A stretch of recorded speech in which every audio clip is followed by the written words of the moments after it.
1971 की India Pakistan war में Indian army के सेकंड लेफ्टिनेंट अरुण खेत्रपाल ने अकेले ही 11 पाकिस्तानी टैंकों का सामना किया।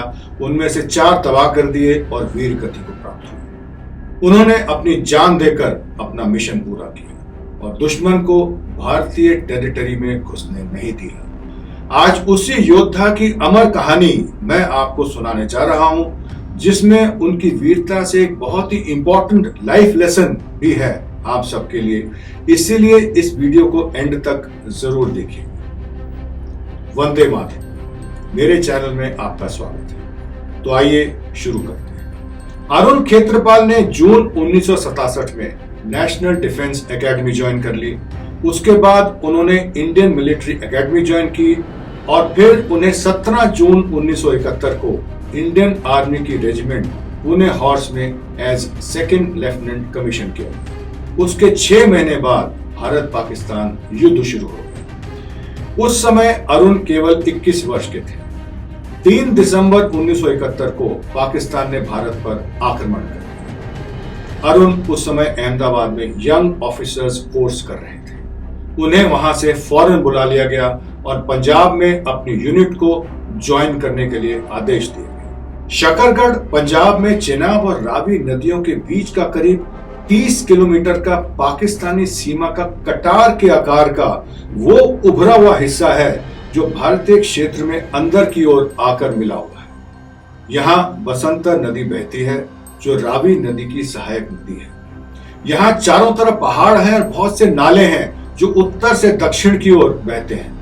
इस सेक्टर को खास तौर पर बचाकर रखना भारतीय सेना की युद्ध नीति के लिए इसलिए बहुत ही महत्वपूर्ण था क्योंकि यहाँ की सड़कें और रेल पटरियां पंजाब को जम्मू से जोड़ती हैं। अगर पाकिस्तानी फौज इसमें से निकलकर भारत में घुसने में कामयाब हो जाती तो वो पंजाब और जम्मू के रिहायशी इलाकों में तबाही मचा सकती थी। 15 दिसंबर रात 8 बजे के करीब इंडियन आर्मी की regiment black arrow brigade Basantar नदी पर एक पुल बना रही थी जिससे उनकी टैंक्स की मूवमेंट हो सके। लेकिन देर रात पाकिस्तान ने उन पर आर्टिलरी अटैक यानी कि तोपों से भारी बमबारी करते हुए अटैक कर दिया।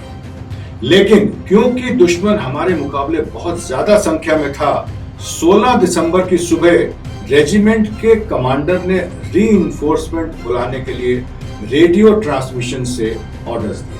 अरुण खेत्रपाल ये मैसेज सुनते ही 3 टैंकों के साथ शकरगढ़ सेक्टर की तरफ तेजी से रवाना हो गए। इनमें से एक टैंक के कमांडर वो खुद थे, मगर तब तक दुश्मन की सेना ने बसंतर नदी की दूसरी ओर अपनी पोजीशंस पक्की कर ली थी और उसने अरुण के 3 टैंकों को आता देखकर उन पर भी बंदूकों से गोलियां बरसानी शुरू कर दी। अरुण समझ गए कि मामला बिगड़ रहा है और उन्हें बहुत जल्दी ही कुछ ना कुछ करना पड़ेगा। उन्होंने दुश्मन के बंकर्स पर धावा बोल दिया और उन्हें रौंदते हुए उनकी पैदल सेना और हथियारों के जत्थे पर पिस्टल पॉइंट पर कब्जा कर लिया। अरुण के इस आक्रमण से घबराकर दुश्मन पीछे हटने लगे।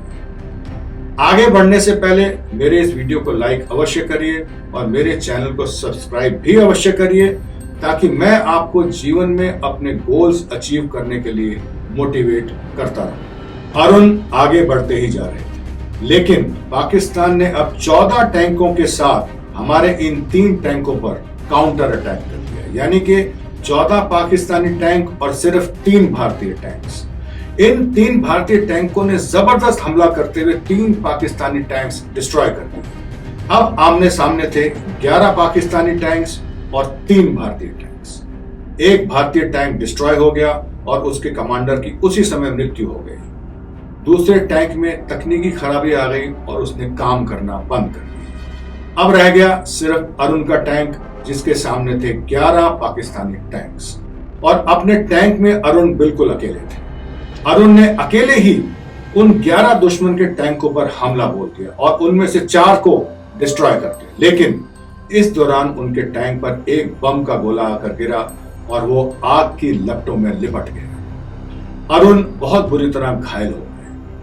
उनके सुपीरियर ने उनको रेडियो ट्रांसमीटर पर कहा कि वो टैंक छोड़कर निकल आए, लेकिन अरुण ने जवाब दिया कि no sir, I will not abandon my tank. My main gun is still working and I will get this bastards. और ये कहकर अरुण ने अपना ट्रांसमीटर बंद कर दिया ताकि उन्हें टैंक छोड़कर निकलने के और ऑर्डर्स न मिले, क्योंकि उनको पता था कि अगर वो टैंक छोड़कर वहां से निकल जाएंगे तो दुश्मन अंदर घुसने में कामयाब हो जाएंगे। वो जलते हुए टैंक के अंदर से दुश्मनों से लड़ते रहे। उनका शरीर बुरी तरह जल कट गया था, लेकिन उन्होंने इसकी परवाह किए बगैर युद्ध जारी रखा। लेकिन उनके टैंक पर दूसरा बम गिरा और वो वीर गति को प्राप्त हुआ। अरुण की इस वीरता की वजह से दुश्मन की भारतीय सीमा में घुसने की कोशिश नाकाम हुई। ये टैंक युद्ध बैटल ऑफ बसंतर के नाम से प्रसिद्ध हुआ, जिसने विशाल भारतीय विजय की नींव रखी। हमारी सेनाओं ने दुश्मन के क्षेत्रों में बहुत अंदर तक जाकर छम के इलाके में बहुत सी जगहों पर कब्जा किया और शानदार जीत हासिल की। उसी दिन 16 दिसंबर 1971 को ढाका में पाकिस्तानी फोर्सेस ने आत्मसमर्पण कर दिया और भारत विजयी हुआ। सेकंड लेफ्टिनेंट अरुण खेत्रपाल को 1971 इंडिया पाकिस्तान वॉर में उनकी एक्स्ट्राऑर्डिनरी और एग्जेम्पलरी ब्रेवरी, दुश्मन से लड़ने के अटल जोश, अपने उद्देश्य की दृढ़ता और अपने कर्तव्य के प्रति निष्ठा के लिए मरणोपरांत परमवीर चक्र से सम्मानित किया। वो देश के सबसे छोटी उम्र के सिपाही बने जिन्होंने देश का सबसे बड़ा वीरता पदक प्राप्त किया था। ये होता है अपनी मिशन के प्रति जुनून, पैशन, डेडिकेशन, जैसा इस छोटे से 21 साल के लड़के ने। मिशन तो पूरा करना ही है, फिर चाहे आंधियां आए या तूफान आए। आपके जीवन का कोई भी मिशन है तो उसे इसी जज्बे से पूरा करें। जब आप अपने मिशन पर निकलते हैं तो फिर उसमें किसी तरह के डर या डाउट की जगह नहीं होती है, तो सिर्फ एक ही चीज, एक ही सोच, एक ही जज्बा, the mission has to be accomplished, that's all. यही लाइफ लेसन है जो आप सबको लेना है अरुण खेत्रपाल की वीरता से।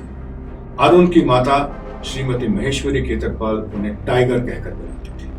उन्होंने कहा था कि मेरे पुत्र ने कोई असाधारण काम नहीं किया, क्योंकि वो उसका कर्तव्य था और देश की रक्षा करने के लिए ही उसने आर्मी ज्वाइन की थी। मुझे उस पर गर्व है और मैं भी उतनी ही वीर हूं। इन्हीं शब्दों के साथ आज का एपिसोड मैं समाप्त करता हूं। आशा करता हूं मेरा ये वीडियो आपको जरूर पसंद आया होगा। इसको शेयर अवश्य करिए ताकि ज्यादा से ज्यादा लोगों तक ये पहुंचे। अपने प्रश्न और विचार नीचे कमेंट्स बॉक्स में जरूर लिखिए। वीडियो देखने के लिए आपका बहुत बहुत धन्यवाद। जय हिंद।